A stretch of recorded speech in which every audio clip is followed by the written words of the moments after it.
আজকের এই ভিডিওতে আমরা শিখব সূরাতুল আহকাফ। তো সূরাতুল আহকাফটা খুবই গুরুত্বপূর্ণ একটা সূরা। আমি আপনাদেরকে সূরাতুল আহকাফ শেখানোর মাধ্যমে পুরো কোরআন মাজিদের 114টা সূরা কীভাবে পড়বেন এই বিষয়টা বুঝিয়ে দেব। অর্থাৎ কিছু কিছু নিয়মকানুন আছে, যেমন গুন্নাহ, মাদ, কলকলা, ওয়াকফ ধরার নিয়ম, কীভাবে ধীরে ধীরে পড়বেন, ঠিক আছে? এই প্রত্যেকটা বিষয় আমি আপনাদেরকে বুঝিয়ে দেব। তো অবশ্যই ভিডিওটি সম্পূর্ণ দেখবেন, একটু টানবেন না। তো চলুন শুরু করি। أعوذ بالله من الشيطان الرجيم. سورة الأحقاف مكية. بسم الله الرحمن الرحيم. حاميم. হা এখানে এক লিপ টান হবে, মিম 4 লিপ টান হবে। হাটা একটু গলার মাঝখান থেকে চাপ দিয়ে বলতে হবে হামিম।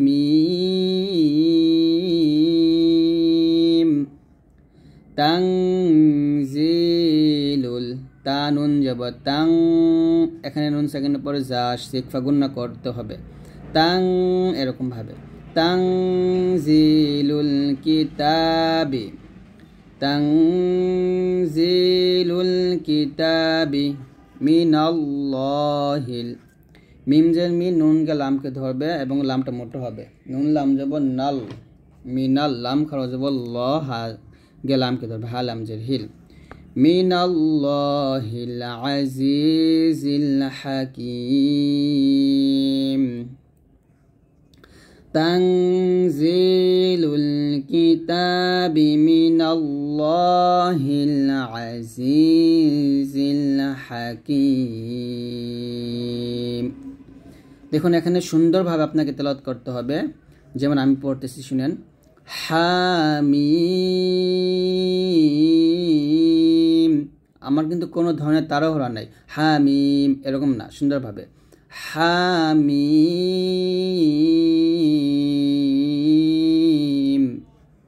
তানজিলুল কিতাবি মিনাল্লাহিল আজিজিল হাকিম, এরকম ভাবে। এখানে আইনের উচ্চারণটা গলার মাঝখান থেকে চাপ দিয়ে বলবেন, যাটা জিহ্বাটা নিচে যাতে লাগাবেন আর হাড়ে চাপ দিবেন। তানজিলুল কিতাবি মিনাল্লাহিল আজিজিল হাকিম। তারপরে মা, মিম আলিফ জবর মা, একে প্রাণ দিবেন। খলাক, লাম কফ জবর লাক, কলকলা করতে হবে। মা খলাকনাস সামাওয়াতি, নুনকে সিনকে ধরবে, নুন সিন জবর নাস, সিন জবর সা। মা এক লিপ টান, ওয়া এক লিপ টান। মা খলাক, কফ তো বা জিম দাল 5টা হচ্ছে কলকলা হরফ, অবশ্যই কলকলা করতে হবে। মা খলাকনাস সামাওয়াতি ওয়াল আরদ, ওয়াল আরদ, আরদ আরদ, রদ জবর দ মোটা হবে। ওয়ামা বাইনাহুমা, ওয়ামা বাইনাহুমা, এ মাতে 4 লিপ টান দিতে হবে, সরি 3 লিপ টান দিতে হবে। জবর পর খালি আলিফ আসলে মাদের হরফ হয়, মাদের হরফ উপর চিকন চিহ্ন আসলে সে মাদের 3 লিপ টানতে হয়। ওয়ামা বাইনাহুমা ইল্লা বিল হাক্কি, ইল্লা ক্লিপ টান, বিল হাক্কি। ওয়া আজালিম মুসাম্মা, ওয়া আজালিম, এখানে তানবিনের পর মিম আসছে, এটা ঈদগাম বা গুন্না, আর মুসাম এটা হলো ওয়াজিব গুন্না। আর মিম 2 জবর মান আসছে, পরে খালি ইয়া আসছে, তো এখানে তো আসার কারণে আমরা এখানে থামতেই পারি। থামলে মাতে আমরা 1 লিপ টান দিব, কারণ ওয়াকফের অবস্থায় যদি 2 জবর আসে আর সেখানে থামলে 1 লিপ টান হয়। 1 জবর বাদ দিয়ে আরেক জবর স্থানে রেখে 1 লিপ পরিমাণ টেনে পড়তে হয়। তো আমি যদি সম্পূর্ণ আয়াত একসাথে পড়ি এখান থেকে, মা খলাকনাস সামাওয়াতি ওয়াল আরদ ওয়া মা বাইনাহুমা ইল্লা বিল হাক্কি ওয়া আজালিম মুসাম্মা। গুন্নাগুলো অবশ্যই ঠিকভাবে আদায় করতে হবে। ওয়া আজালিম মুসাম্মা, এরকম ভাবে। আর বলেন মা খালাকনাস সামাওয়াতি ওয়াল আরদা ওয়া মা বাইনাহুমা ইল্লা বিল হাক্কি ওয়া আজালিম মুসাম্মা। এরকম। তারপরে ওয়াল্লাযীনা কাফারু, এখানে জালের উচ্চারণটা অবশ্যই সঠিক করতে হবে। জাল এবং জা এই দুটো উচ্চারণ অবশ্যই আলাদা। জাল হবে জিহ্বার আগা উপরের দাঁতের আগে লাগবে জাল, আর জা হবে জিহ্বার আগা নিচে দাঁতে মাঝখানে লাগবে জা। ঠিক আছে, তো দুটা মাখরাজ ঠিক করে আদায় করবেন। ওয়াল্লাযীনা কাফারু আম্মা, র ওয়াও পেশ রু এক লিফ টান, আম্মা আম এখন ওয়াজিব গুণা করবেন, মাতে 3 আলিফ টান দিবেন। কোরআন মাজিদের মধ্যে যেখানে চিকন চিহ্ন পাবেন সেখানে 3 আলিফ টান। ওয়াল্লাযীনা কাফারু আম্মা উনযিরু, এখানে হামজা নুন পেশ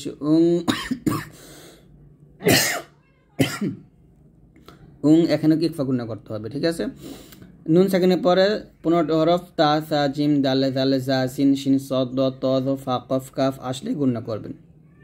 তাহলে একসাথে বলি, ওয়াল্লাযীনা কাফারু আম্মা উনযিরু মুরিদুন।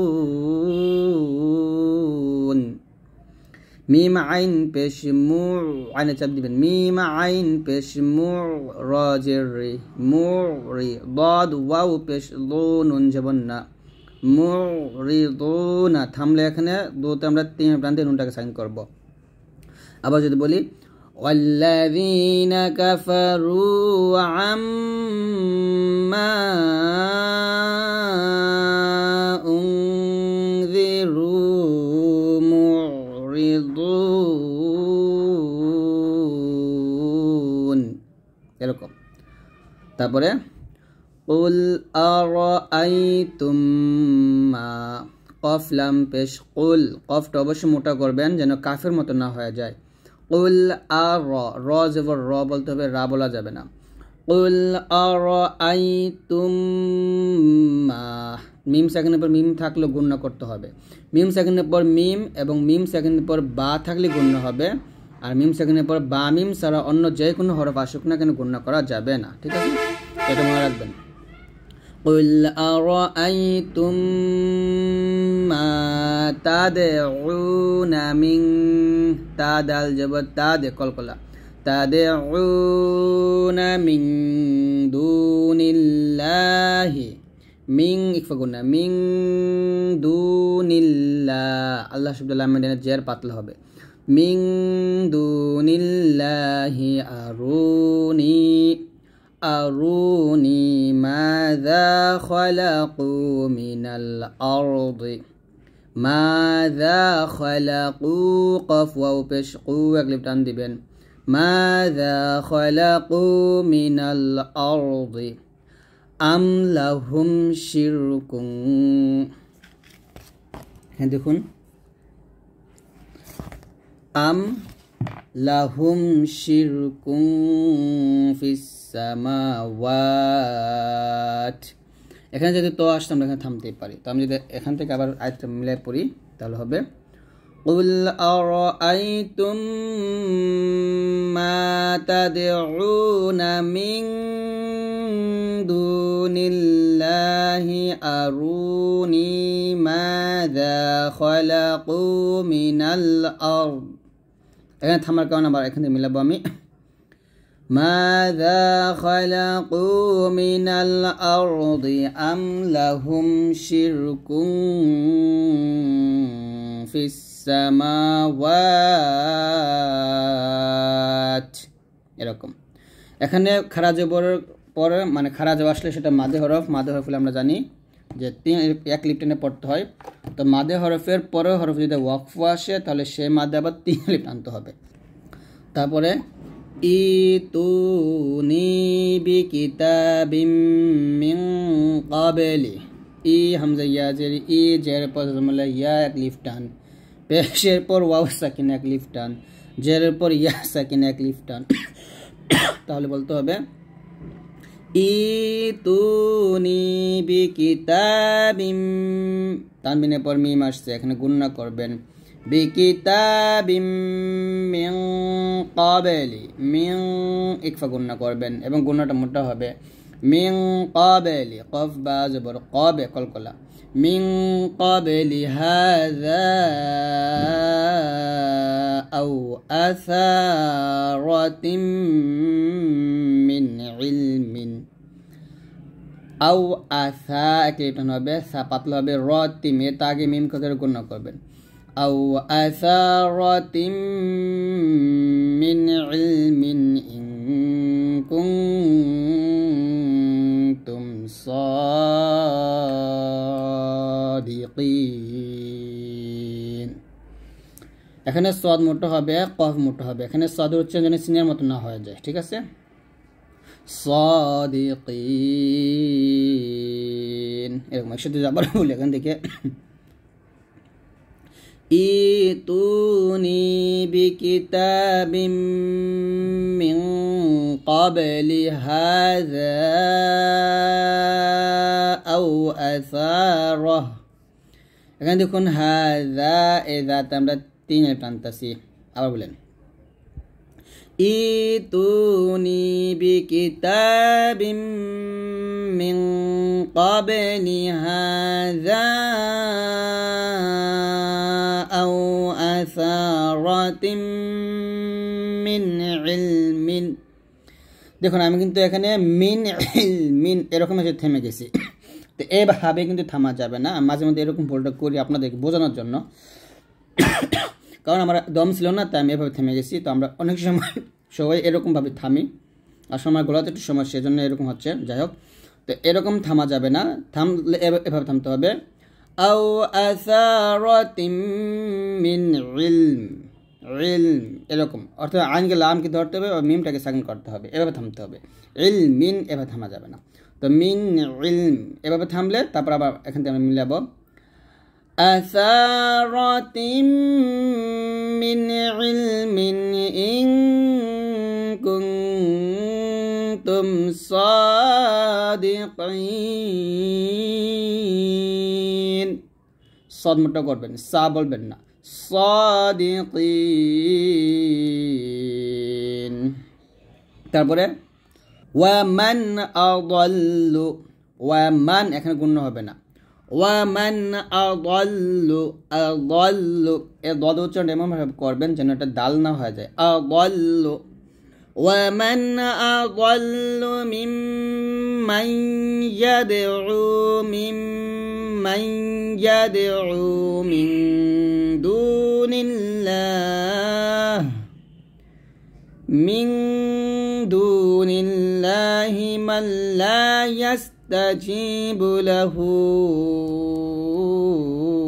ইলা ইয়াউমিল কিয়ামাহ, আল কিয়ামাতি ওয়া হুম আন দুআইহিম গাফিলুন। তো এভাবে পড়বেন, আমি আবার একসাথে আরেকটা পড়ি ওয়ামান আদাল্লু মিম্মান ইয়াদউ মিন দুনিল্লাহি মান লা ইয়াস্তাজিবু লাহু ইলা ইয়াউমিল কিয়ামাতি ওয়া হুম আন দুআইহিম গাফিলুন। তো দেখুন আমি এক শ্বাসে পড়তে গিয়ে কিন্তু আমার কষ্ট হয়েছে, তো আমি তো এরকমভাবে এক শ্বাসে পড়ার কোনো দরকার নেই, আমরা ভেঙে পড়বো এরকম। ওয়ামান আদাল্লু মিম্মান ইয়াদউ মিন দুনিল্লাহ, আর মিলাবো এখান থেকে মিন দুনিল্লাহি মান লা ইয়াস্তাজিবু লাহু ইলা ইয়াউমিল কিয়ামাহ, ইলা ইয়াউমিল কিয়ামাতি ওয়া হুম আন দুআইহিম গাফিলুন। তো এরকমভাবে আপনারা সুন্দর করে পড়ার চেষ্টা করবেন ইনশাআল্লাহ। আজকে পর্যন্তই রেখে দিচ্ছি। ইনশাআল্লাহ আমরা আরেকটা ভিডিওতে আয়াত 6 থেকে শিখব। তো অবশ্যই পর্ব 2 পাওয়ার জন্য অবশ্যই আপনারা কমেন্টস করবেন, বেশি বেশি কমেন্টস করবেন।